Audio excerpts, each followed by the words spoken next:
আপনার কি প্রায় সময় মাথা ব্যথা করে? স্ট্রেসের কারণে মাথা ব্যথা করে?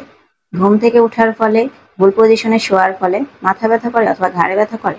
তাহলে এই ভিডিওটি আপনার জন্য। প্রথমত, সবসময় আমরা ঘুমানোর সময় নিচু বালিশ ব্যবহার করব। উঁচু বালিশ ব্যবহার করা থেকে বিরত থাকতে হবে। দ্বিতীয়ত, আপনার যদি ঘাড় থেকে মাথা ব্যথা হয় তাহলে আমাদের কিছু এক্সারসাইজ আছে, সেগুলো আপনি করতে পারেন।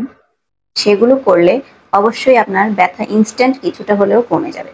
চলুন আমরা এক্সারসাইজগুলো দেখে নিই। প্রথম ব্যায়াম হলো এইভাবে হাত দিয়ে 10 সেকেন্ড আপনার মাথা চাপ দিবেন হাতের মধ্যে 10 সেকেন্ড। তারপরে বাম পাশে চাপ দিতে হবে 10 সেকেন্ড, ধরে রাখতে হবে। তারপরে এই হাত দিয়ে ডান পাশে কতক্ষণ চাপ দিয়ে ধরে রাখতে হবে 10 সেকেন্ড। তারপর পিছনে হাত দিয়ে চাপ দিয়ে 10 সেকেন্ড ধরে রাখতে হবে। এই এই ব্যায়ামগুলো আপনি 10 সেকেন্ড করে প্রত্যেক সাইডে 5 বার করে করে করবেন।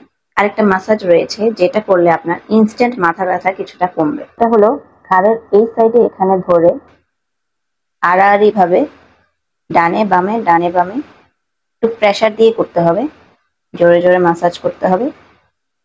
প্রথমে বাম পাশে, এরপরে ডান পাশে, মাঝখানে না, মাঝখানটা বাদ রেখে বামে ডানে, ডান পাশে জোর করে ধরে চেপে চেপে আঙ্গুল দিয়ে এভাবে এভাবে করে আড়াআড়ি করে মাসাজ করে নিতে হবে। এরকম স্বাস্থ্য বিষয়ক নিত্য নতুন টিপস পেতে আমাদের সাথেই থাকুন। ধন্যবাদ।